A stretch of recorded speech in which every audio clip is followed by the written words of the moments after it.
Hey, Kel. Hey, Serene. What is your favorite? I have two favorites this week. Well, I feel like it's okay to do two favorites because it's 2 weeks. Oh, true. Right? Yeah. 100%. So my first favorite this week is that I got a new phone. Yes. And I am salty about Apple products because I will never get anything else, but I know that they're junk. Okay, but she had an iPhone 8. So it's not like she had a 10 and it broke. Like, it was an 8. It wasn't even broken. I am boycotting Apple products. Like, I refuse to buy a new one every time the new phone comes out because they do that on purpose. And then the phone that is... So, long story short, I bought my phone outright last time and I was like, I am literally using this thing until it does not work anymore. Right. Like, I will not give in and buy a new phone until I absolutely need to. Yeah. So it was, I don't know if it was the phone or it was the carrier settings, but I switched carriers, got a new phone, and I just could not be happier with how fast this thing is. And I wish I could be one of those people that was like, I'm getting a Samsung because I know they're better phones. Like, but I just won't. But I'm a slave to Apple. I'm a slave to Apple. I have terrible. Literally every Apple product you could own. Yeah. I do too, besides like an iPad. And I don't need an iPad, so I will never own one. But it's just, long story short, I'm happy that I got a new phone. And it works much better. And I got $350 for that phone. That's actually good. I was so shocked by. That's pretty good. Because it's an 8, and the highest they have now is a 12. So, like, there's many generations between that. I'm surprised. Especially because they did, like, the X. They didn't have done, like, maybe 5 between what I have and that. Yeah. But it was in, like, prime condition, and I owned it. So I didn't owe it. Good for you. Nothing. That's awesome. I know. I was very happy. And then my other favorites is the new J Beebs album, which I know is kind of old. I know it's been out for probably... No, it's not that old. It's only been, like, maybe a month. Okay, right. I started listening to it, and then the first time I listened to it, I was like, yeah, no. I don't like this. I had said to her, I'm like, have you listened to Justin Bieber album? I love it. And she's like, no, I don't like it. I was like, are you I sure? didn't give it enough of a chance. Because I liked the first listen through, I was like, oh, I like this. It's really cute. Yeah. And yeah, now I like it a lot. And I just cannot stop watching the TikTok videos of him singing. So my Bieber fever English, you got it. Is in full effect. It's back. With a vengeance. Love him. Like, I just think he's so adorable. I love Hailey Bieber. I just it all. I know. Hailey Bieber made a YouTube channel. I'm here for those vibes. I love it. Yeah. I just don't like when celebrities that have a gajillion dollars make YouTube channels and then make more money, but it's okay. Because, like, Carly, same thing. Yeah. And her sister, you have a reality TV show. Do you really need a YouTube channel? But, okay. You do you, girl. Okay, I mean, I get it. But you know what? I respect the hustler. They're creating generational wealth. I'm not mad. I mean, they wouldn't need YouTube to create even more. I'm pretty sure Justin Bieber and Hailey Bieber was fine before she even had him. So I live for the content.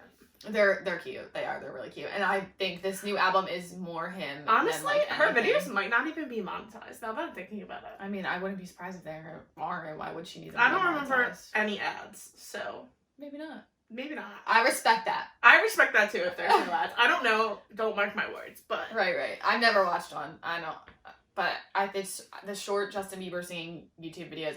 I stand them and I watch them all the time. And he's just so hot. Did you see that YouTube introduced TikTok Reels as Shorts thing on their platform? Like, are we just going to continually copy everything? Like, Google owns YouTube, so that's Google's version of TikTok, and then Instagram and Facebook own, like... Well, I mean, it's a matter of time before one of the big tech companies buys TikTok. Like, I don't know. I don't think TikTok's gonna give in. Unless they can't be bought, which would be kind of cool.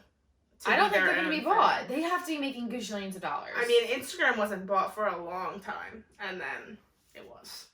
By Facebook, right? By Facebook, yeah. Which, I don't understand why that happened, but the money had to be there, I guess. Yeah, I think, it must have been, like, Instagram, like, the creators of Instagram, their stock must have been dropping. Like, that's the only reason why they probably sold. It's probably more beneficial to sell. Yeah, probably because Facebook was doing something to make that happen. And Instagram. Oof. Oof. Yeah, probably. Yeah. But anyway. What's your favorite, Serene? My favorite is this book. So I read this book a while ago. It's called The Project by Courtney Summers. And it's, like, so good. I really want Kelly to read it, but I don't know why she hasn't yet. It was so good. Like, let me just... I'm a little terrible at reading, but I'm going to read you this anyway. So it says, The Unity Project. After a tragic accident kills most of her family and leaves her little sister low on the brink of death, Bea Dunham is desperate for a miracle. It arrives in the form of Lev Warren, the charismatic spiritual leader of the Unity Project. He promises he can save Lo. All Bea has to do is believe. Stole my sister. Lo wakes up in the ICU to find her parents are dead and her sisters abandoned her for the Unity Project. The more Lo learns, the more she's convinced the beloved organization is hiding sinister secrets. If only she could make Bea believe.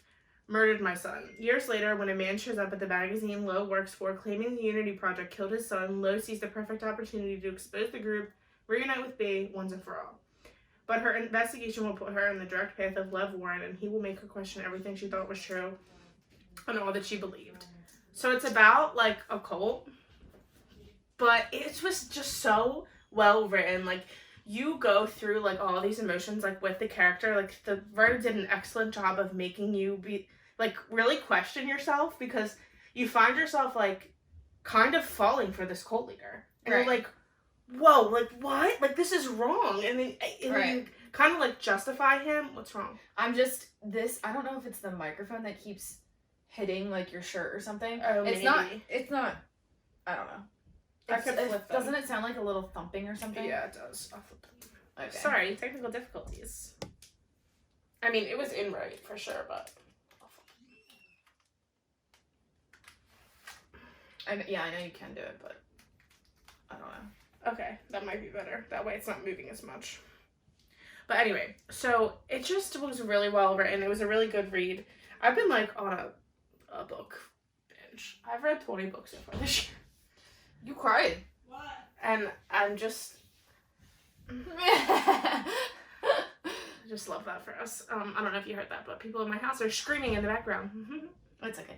But anyway, read the book. It's really good. I really enjoyed it. I will read it. I'm going to have to read it. And it just was so good. And I want somebody to read it so I could talk to them about it, because no one else has read it. So...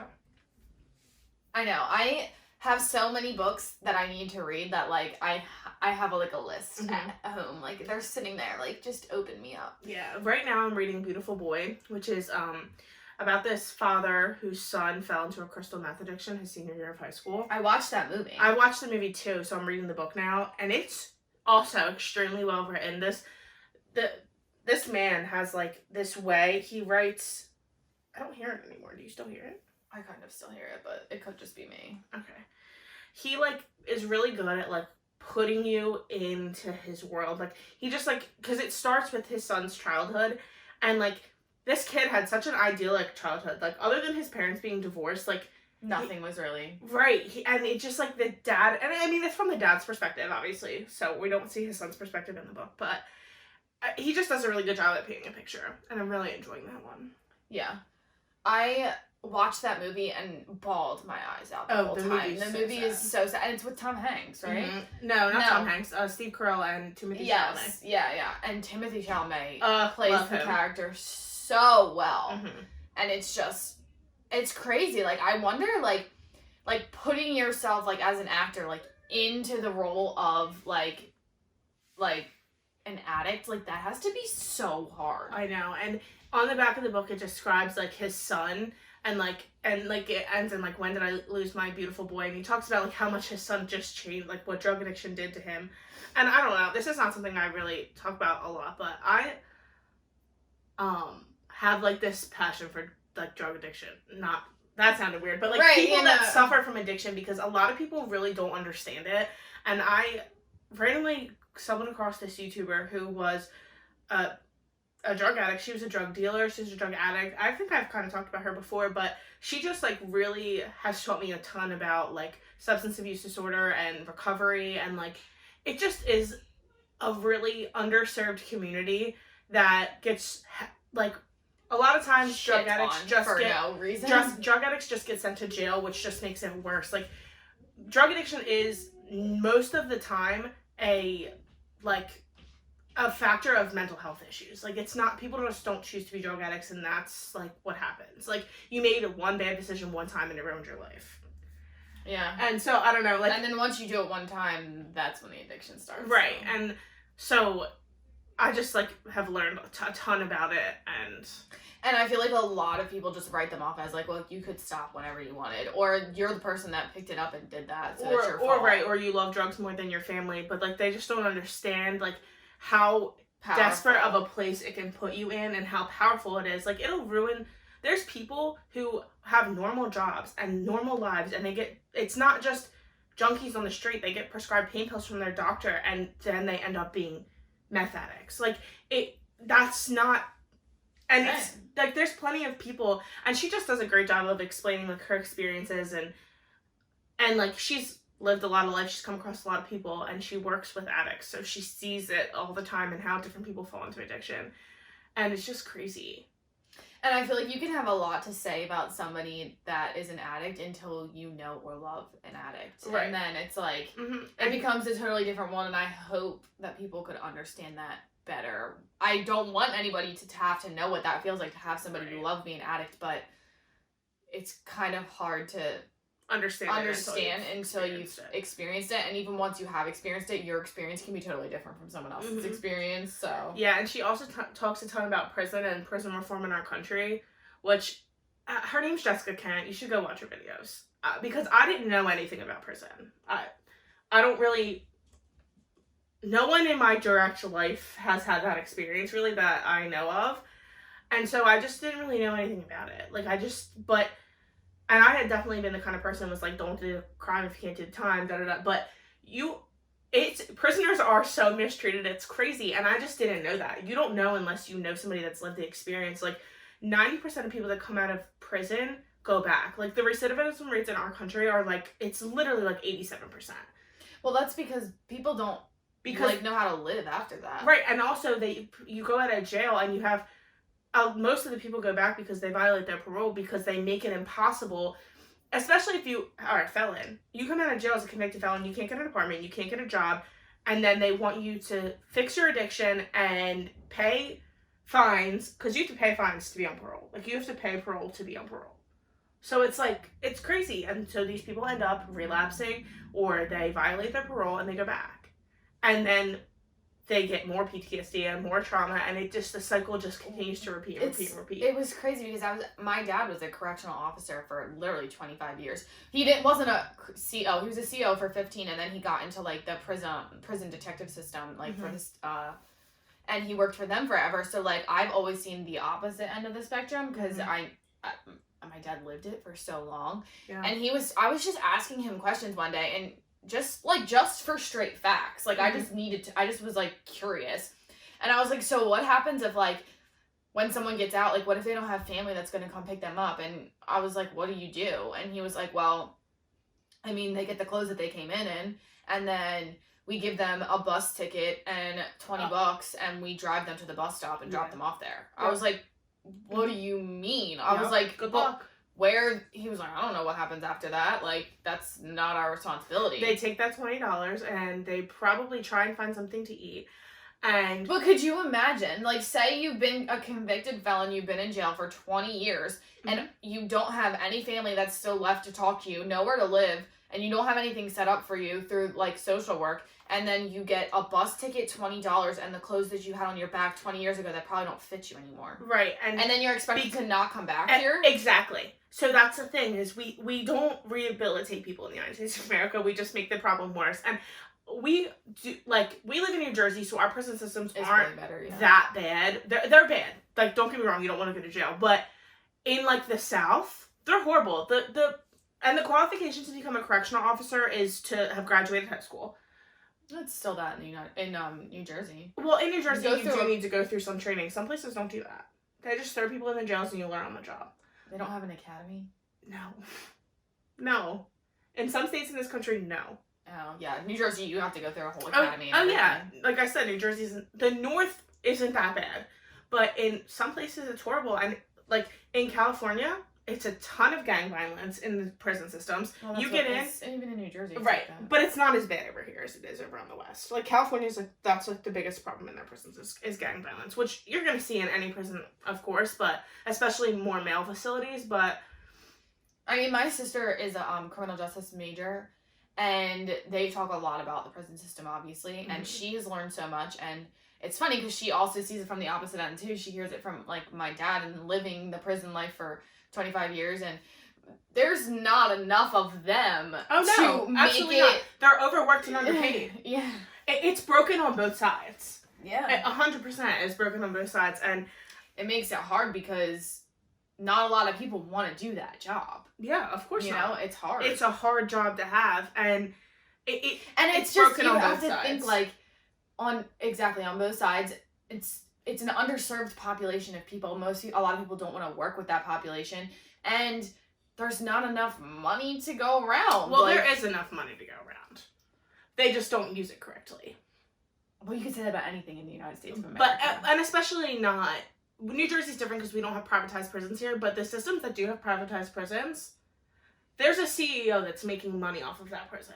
Yeah, they're illegal in New Jersey. Yeah, we don't have them here, but they do have them in other states, which is crazy. Ridiculous. You have your underpaid and overworked CO officers, and then you have a CEO of a prison making millions of dollars a year. Who even sends people? How does that prison even get paid? Through grants. From what? From the state. It's crazy. The system is insane. Never even heard of that. I have to look it up. That's interesting. And it just like simple things like I just would have never thought of. And she went to prison in Arkansas. Her last jail bid is what she calls it. And she was pregnant, so she had her daughter in prison. She didn't even know she was pregnant until she got to jail. They pregnancy tested her when she got there, and that's how she found out she was pregnant. And she was a meth addict. Thankfully, she was only like 3 weeks pregnant, so her daughter's perfectly fine. And after she had her daughter, she got her life together.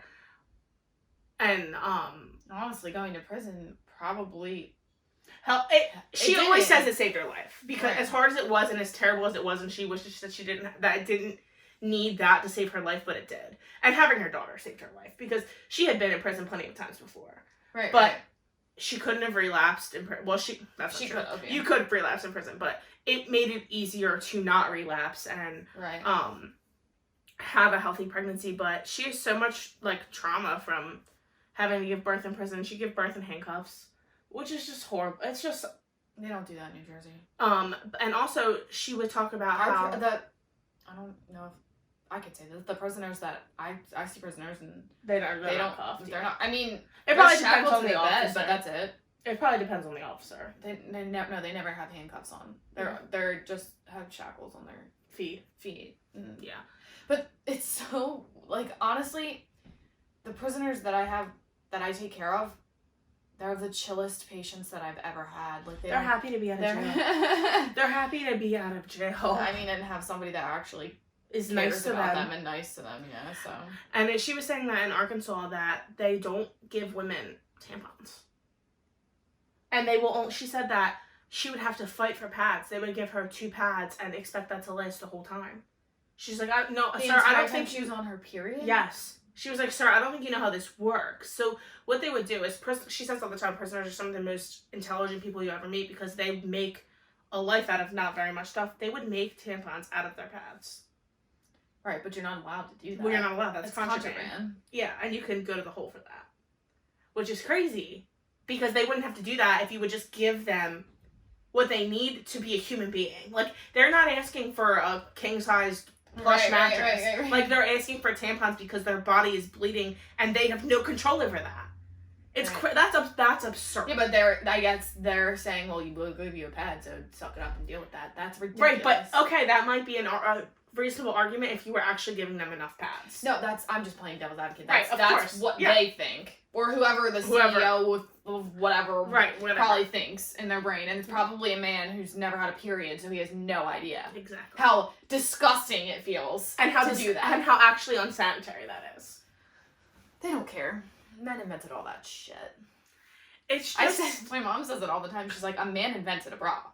Oh, like 100%. No woman would ever invent that because 100%. They just know it's not comfortable. Same thing with like I don't know if we call it pantyhose anymore, but like pantyhose, tights, like tights, like a man invented that because no woman. What is the point in that? No woman would invent that. I don't understand the point. I don't wear. That's why I don't wear them. No, I've never worn them. I mean, I wore them when I was a kid. And when I danced, and they sucked. Yeah, right. And if you got a rip in them, it was the biggest deal in the world. But they're the easiest thing to rip. Right. The worst. I hate stockings. But just a woman living in a man's world. That's all. That's right, baby. There's so many things I could go off on that about, but I'll save y'all listening the trouble of that one. It's crazy. Literally, there are so many. Like, I was watching the so I coach softball, and I was watching this show on Netflix, and it's called A Coach's Guide to Life, and it just has like a bunch of different coaches, and like it's like their rule book, and they have like 4 or 5 different sayings, and they talk about how that's impacted their coaching career and stuff like that. And the one female coach that was on there was talking about she was the U.S. women's national team coach when they won the World Cup. For softball? No, for soccer. Oh, the World Cup, though. I'm sorry. Yeah, no, that's fine. And she was talking about how they were playing in the World Cup when they were fighting the wage gap. So they were suing the U.S. national soccer organization because they had won the World Cup, and the U.S. women's national team and the men's U.S. national team, they had won the World Cup in 2015 or 16, or no, they won an Olympic gold in 2016, and they won the World Cup 2 years before that, and then they were going into their next World Cup, and they made for winning the World Cup, they made they each got I want to say $150,000 bonus or $100,000 bonus. And yes, that's a lot of money to anybody. That's a lot of money. But if the U.S. men's team, in their contract, if they win a World Cup, they each get $1 million bonus.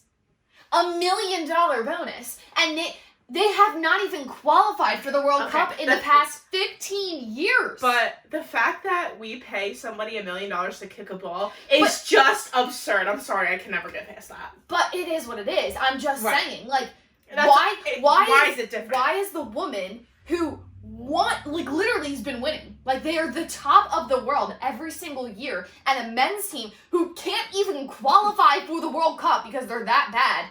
Why is that a thing? I don't... Why? How does that make any sense? It doesn't. So the women's team sued the organization saying, this is not okay. I remember when that happened, and they won the case, didn't they? I don't know if they won, but they were going for their second they were going to defend the World Cup title. And they were so fired up. They won the World Cup again because they were just the best way to prove to somebody that we deserve what we deserve is to win again. Yeah. And they did. But she was saying that is the norm. And I don't know if anybody here, I'm an athlete, I played sports my whole life, and if you're following the March Madness, the WNBA, everything it's not the March Madness this year is women's basketball, college basketball, and men's college basketball. The tournament happens at the same time. What happens this year was in San Antonio for the women and then somewhere else for the men. And they were comparing the stuff the men got, the food the men got, and the weight facilities that the men got compared to the women's. And it is disgusting. And the craziest part about it is, you can say what you want about, professional sports, WNBA, NBA. Listen, I'm going to always fight for women, and I believe that they should be, paid similarly. But you can say what you want. They're private organizations that make money. Right. College basketball is not for profit. The NCAA is a not-for-profit organization that is required to follow Title IX. Yeah. It doesn't matter you can't say a thing about money when it comes to college basketball because it's a not-for-profit organization that is required to give the same to both. It's literally law. It is U.S. law. Mm-hmm. And I just saw so many men. It's bottom line, the men's, they lose money on the women's tournament. Nobody watches the women's tournament. Not in college. But it doesn't matter because the NCAA is not supposed to be profiting anyway. Right. So that's the big argument between the WNBA and the NBA. Yeah. The NBA brings in more money, which is true, but I would love to know how the money is distributed. That's the difference. I bet you a man runs the WNBA, and I bet you his salary is pretty. Right. I don't know that for a fact, but I would bet. I know, and I would bet the coach's salary. And I would bet the coach's salaries are fine, and I would guarantee that men probably own the teams, and they're probably making a decent amount of money. Yeah. So I just loved this year that so many people supported the women's March Madness and everyone. I mean, I grew up watching that. Like, Pat Summitt was my mom's, like, idol. Like, my mom has coached basketball for years. She coached at the collegiate level. Her mentor was a college basketball coach. Like, I, like, wanted to go to the Sweet 16 when I was, like, 10 because I wanted to see Pat Summitt coach. Like, it's cool. And for a woman to see that, like, it's important that as young girls we can see that we can get to that point in a career one day. And it's important for young boys to see that, too. Right. Instead of being given the narrative that they're for some reason better.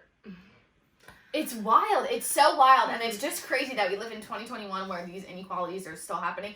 And literally, it's not just that. And I don't want to seem like that is like, obviously, I don't want to come across like, you know, there's way worse inequalities in the world, it's just crazy that there's still that much of a woman's wage gap and I get it, like, it's a professional sport. They make, the men's team makes money and the women's team makes money, but I would bet in that case that the women's national team brings, I don't know the numbers, so you could quote me if I'm wrong, but I've never watched a men's match, and I watch anytime the women are like, I don't know anyone that, maybe I'm wrong, but you can't be telling me that they're not bringing in money. They definitely are, especially because they're winning. That plays soccer watches that. Yeah, and they're winning. It's fun to watch a team when they win. Right. Like, and I'm not a soccer person, and I'll still watch that. Yeah, I'm not a soccer person either. It's crazy. And, like, when I heard that it was, like,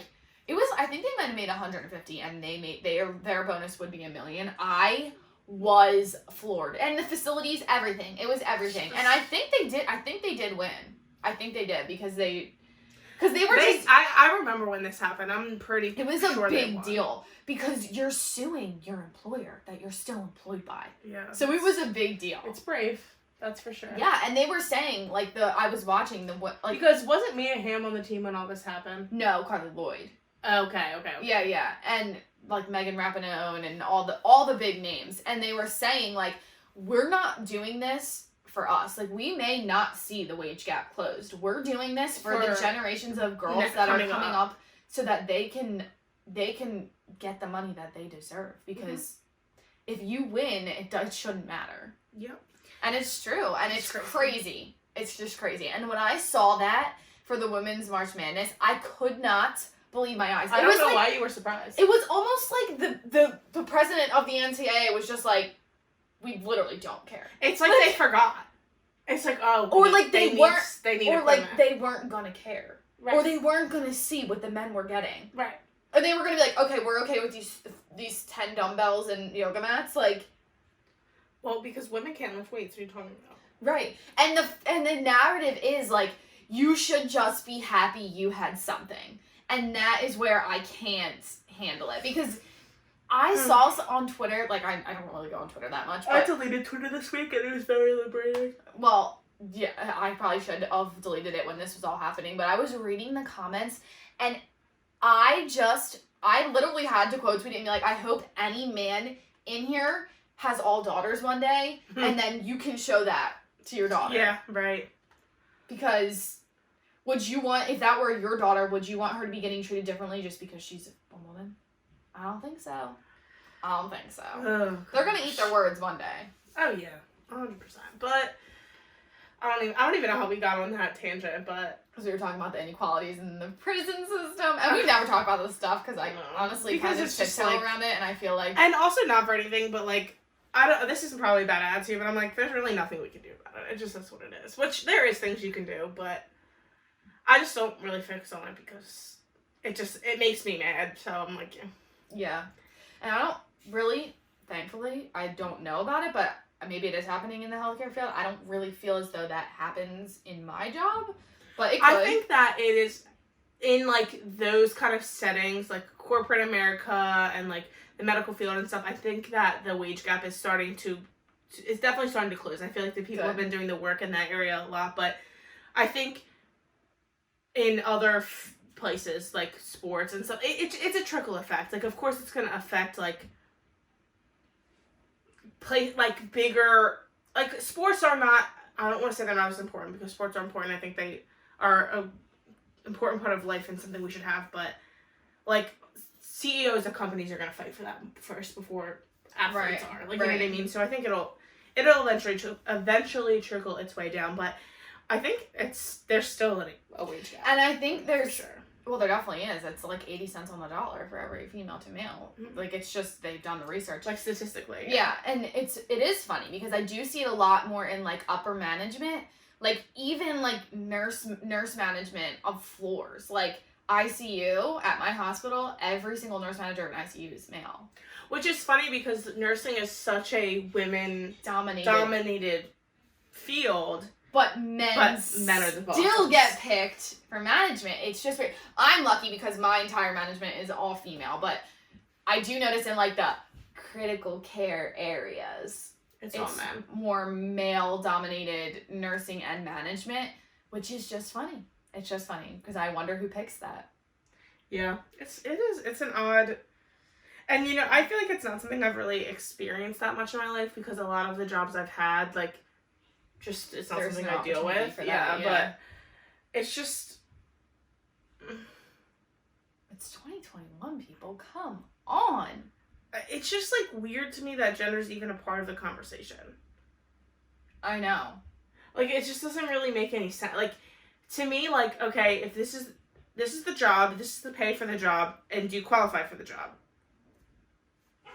Like, that's it. Like, I just don't understand. Like, it shouldn't have to do with anything other than this is the job, this is what it pays, and do you have the qualifications? Right. Are you the best candidate for the job? Yeah. Yes? Okay. I know. And maybe that is a white man, okay? But it's not always a white man. That's the thing. Right. Yeah. Like... And I remember my sister telling me this story about someone she knows where she was working like 10 plus years longer than her male counterpart and found out that I'm going to finish the story, but found out the male counterpart was making $15,000 more than her and had been there 10 less years and does the same exact job. Why? You can't tell me that, like, what? Does he have higher education? No. Then why? Exactly. It makes no sense. But I saw this, listen, TikTok, it's crazy that we can learn so much on there, but I think it's really cool. I was watching this video and it was like, the reason that a wage gap exists so heavily in America is because it's kind of like, don't talk about how much money you make. Like, it's taboo. They were like, in other countries, when you make a certain amount of money, you like are like happy for that person for making that amount of money. Mm-hmm. Like, it's like you openly talk about what you're making because the only way an employer can have that wage gap is if people don't know mm-hmm. and don't talk about it mm-hmm. because it's taboo. It's like, how much do you make? Oh, you make $15 an hour? That's why I'll tell anybody. You ask me how much money I make, I'll tell you. I don't care. Right. I don't care either. Like, I'm never coming off as snooty. I know that I'm very lucky for the amount of money I make, but if you ask, I'm gonna tell you. Like, and I don't think it's weird or I'm not offended if you ask me how much I make. And honestly, if you're a nurse and you ask me how much I make in my hospital, I'm gonna tell you because if you can get paid better somewhere else, I want you to. Right. And I also might want that opportunity too, so let me know. Mm-hmm. I think it's weird that we think it's so awkward. Because they've made it that way so that people don't talk about it, so that people don't know. And people don't raise their voice and say, because once a workforce knows, like, mm-hmm. you're gonna say something. Well, yeah. The wrong person's gonna find out, and they're either gonna leave, and then you lose a good employee. Or you change it. Yeah. And that's how it should be. Yeah. So, don't feel awkward talking about how much money you make. It's not taboo, and you're not bragging. And never once has, like... It doesn't matter. Like, how much money you make at a job has nothing to do with your worth as a human being. Exactly. So it's just not. So get that money, like talk about it. Open up the conversation. I personally think it's weirder to not talk about it. If somebody asked me that question, I'd be like, and I said no, like that's weird to me. I don't know. I know, but also I would never actually. if someone else had another nursing job, I would have probably asked them how much they make, because it depends on, obviously, your relationship with the person. Yeah. I don't know. It's crazy. Wage gaps are crazy. It's so funny how we can be so advanced in this country in some things, and some things we're just so not. It's just crazy that, like, just money is literally the root of it all. Like, every issue we've talked about today goes back to money. I know. Which is just... And that's why I hate money. I literally say all the time, like, I just... Obviously, this, I feel like, is a privileged statement to be able to say this, but I just need what I need to get. Like, I'm okay with having, like, just what I need to, like, live. Like, yeah, me too. I don't think I would be more content in my life if I were a millionaire, but that also could be there's been studies that there's, like, to a certain point that, like, money buys happiness. And I think it's only, like, $75,000. I think it's actually, like, closer to 150, like, a year, roughly. And, like, once you hit that point, like, where you can live life comfortably, like, money buys happiness, but once it exceeds that, it drops off. It, like, doesn't really make a difference. It's like the scale is like this, so it's, like, happier, it hits here, it plateaus, and then it goes down, actually, which it's just crazy. Like, and, It's crazy. This is kind of off topic, but I don't know why it just popped in my head. This week we're kind of talking about roughly about this thing, but I watched Demi Lovato's documentary on YouTube about her addiction and her overdose, and it was so good. It was, like, really powerful. She talked about just what happened and how she got there and all this stuff, and it was just crazy. And she has girl's got plenty of money, and she still became a heroin addict and almost died. Like, the doctor said that if her assistant would have came in 5 minutes later, she'd be dead. That's how close she was to death. Her assistant found her blue in her bedroom. And her assistant had no idea that she was struggling. No one knew she was using drugs. No one knew. She'd been sober for 4 years. And relapsed. When she relapsed, it only lasted about 6 months until that happened. Oh my goodness. And when she was in the hospital after it happened and they finally got her to wake up, she couldn't see anything. She was considered legally blind when she woke up from... Probably because her brain was deprived of oxygen for so long. Mm-hmm. She has most of her vision back, but she's not allowed to drive anymore. She, like, still has, like, some blind spots and stuff, but for the most part, she can see. She's lucky she has, like, every other... She's lucky she's alive. She's lucky she's alive. And that the ambulance and the paramedics reacted as quickly as they did and got Narcan in her system. Narcan saved her life. Narcan works almost instantly. Yeah, it saved her life. And like I said, the doctor said, like, 10-15 minutes later, you would have been dead. Right, because the Narcan wouldn't have done anything at that point. It would have been too late. Right. And that just proves you can have anything you want in this world and you can still not be happy. And that mental health is right, like, her mental health. She's had, like, it was crazy. Like, she was talking about, like, she had a team of people, like, before. So she struggled with, like, body dysmorphia and eating disorders pretty much her whole career. And her team was, like, extremely controlling of her food. Like, they decided what she ate, when she ate, what time she ate, and, like, everyone around her, what they ate too. Like, they weren't allowed to eat when she wasn't eating. They weren't allowed to eat when she wasn't eating. For her birthday, for, like, every year, they gave her a watermelon cake. It was literally, like, a watermelon shaped as a cake with, like, frosting on top of it. Oh, no. Right, and, like... And, like, now we wonder why these celebrities have such issues. Mm-hmm. And she just, like, it was crazy. Like, she just has, like, severe mental health issues that just weren't treated, and it led her to a heroin addiction. It was... You should really watch it. It's called Dancing with the Devil. It's on YouTube. It's only, like...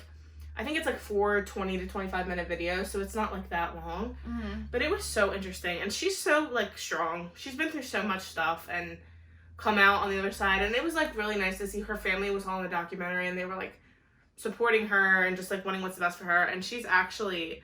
This is a little controversial, and it's called California Sober. So she still smokes weed and drinks within reason. Like, she's not abusing it, which some people will say, like, there's, like, a big argument, like, total abstinence is the only thing that works. And Elton John was actually in the documentary, and he said that. He said, I love Demi. I think she's a great girl. Because she had, like, worked with him on something, so that's why he was in it.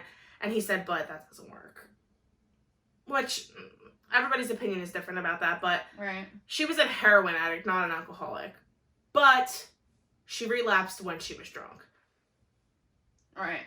So it's like, it's an argument. It is, I don't know how I feel about it, but I do think that smoking weed can be medicine for some people. I mean, I don't know. It's not something I do, not something I want to do, but I also don't struggle with mental health like she does. So I think if it helps her and she's not using heroin. Right, yeah. No, I get it. They say that medicinal use of marijuana for anxiety is very beneficial, so... Yeah, I mean... Who knows? I mean... It's definitely a controversial... And if she's seeking help through a professional... Yeah, yes. I'm sure the professional is aware. Oh, yeah. Her counselor was on the documentary, too. Yeah. He was...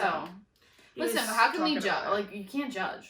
Right. She's alive. She's healthy. She's not using heroin. You know what I mean? Like, that's... And she's trying, yeah. That's what matters. Don't die. Yeah, and it's crazy the amount of, like, we are... You think COVID, the pandemic, was bad. Obviously, it's horrible. People died. But the mental health crisis going on in America right now is insane. Absolutely, positively insane. It is impossible to get an inpatient psychiatric bed in this country right now. I see it every day in the hospital.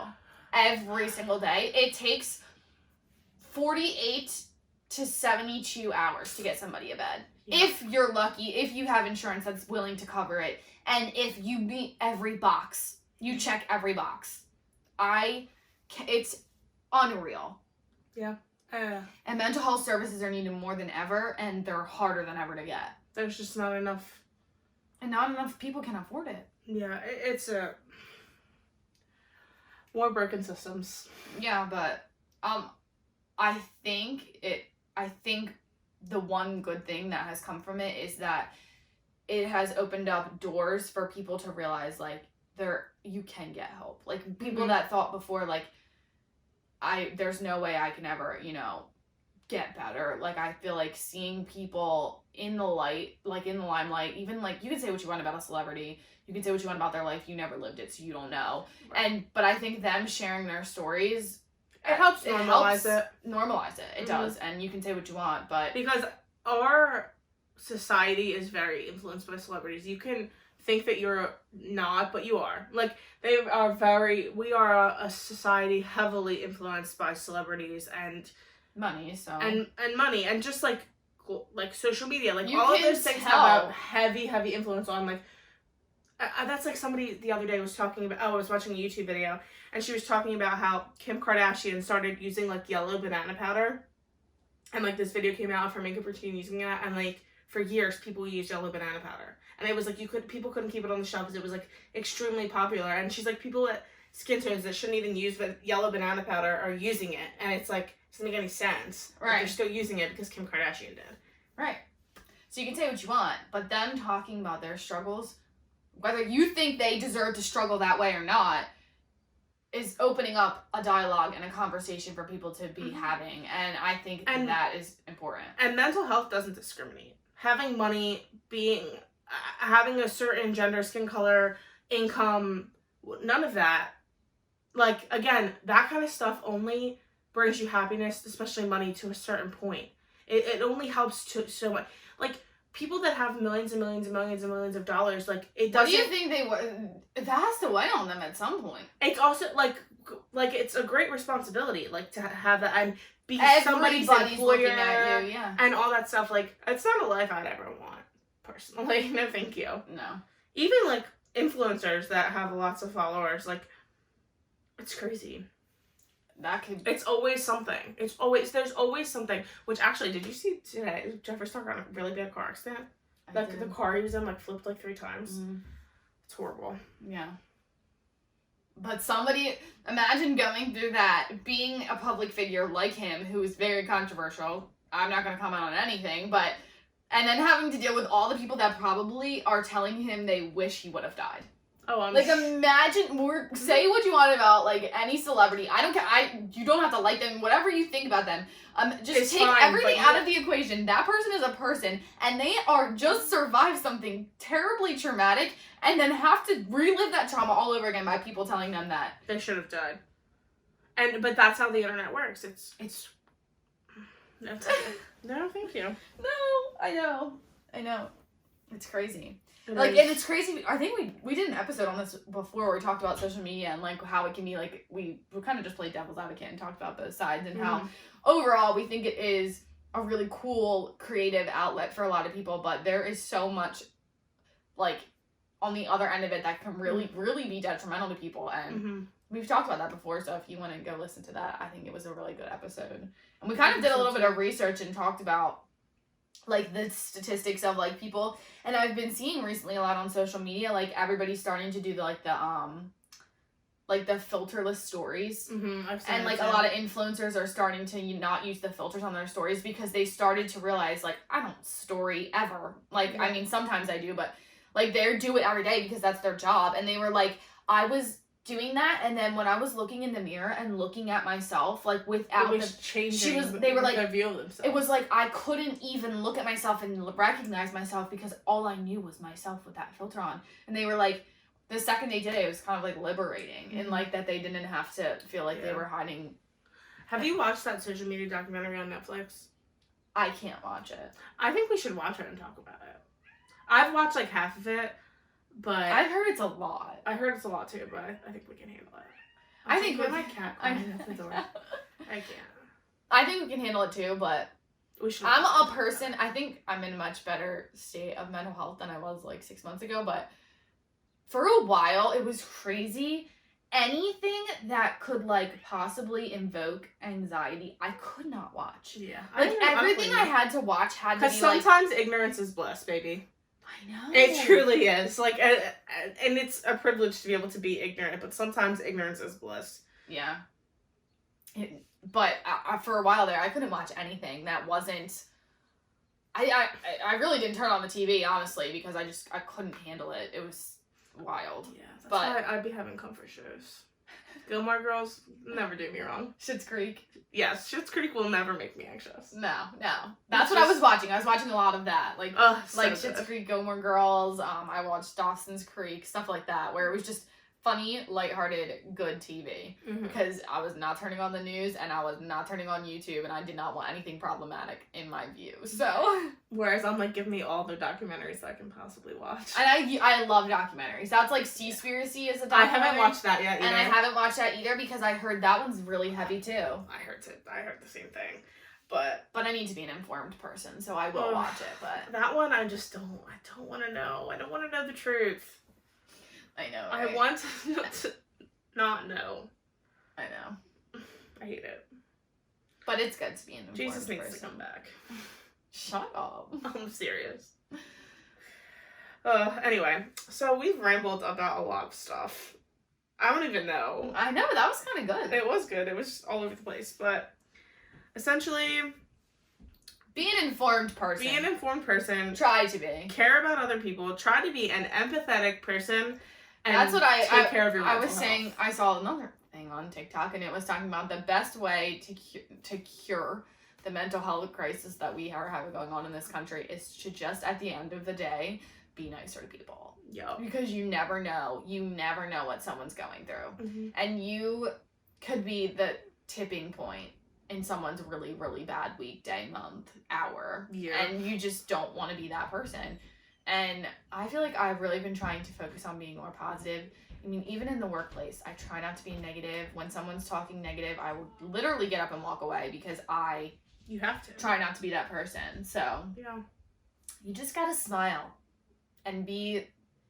Even when like I feel like I'm always the weirdo that when someone's walking by me, I'm like, "Hi, how are you?" Like, even though like I don't even know them, but I'm just like, I'm not gonna be the person that frowns at them. And if you know me, you know I have RBF, so that's like. So she's gotta try hard work on to it. not look mad at the world. And it was so funny at work the other day. One of my coworkers was like, I can tell, like, you've been working on your facial expressions. And I just started dying. That's funny. In my entire life, I've been, like, the person with RBF, and I can't with all these people in my household. I know. So we're gonna wrap it up. That is it for this week's episode. Thanks for watching, and when you see this, we will be. Oh yeah, we're gonna have to set this to go to head on Kelly's bachelorette. I'm so excited. Yeah, we're going to Florida since Casey already ruined the surprise. I we can know. talk about it. It is what it is. I'm really excited. I still low-key wish we were going to California, but there's really nothing we can do in California, so yeah, I'm just as excited for Florida. It'll be fun. And it'll be fun to just go, like, we haven't been on a trip together in literally, like, 3 years. I know. It's gonna be fun. So, I'm so excited. All right, well, that wraps it up, and we'll see you in 2 weeks. All right.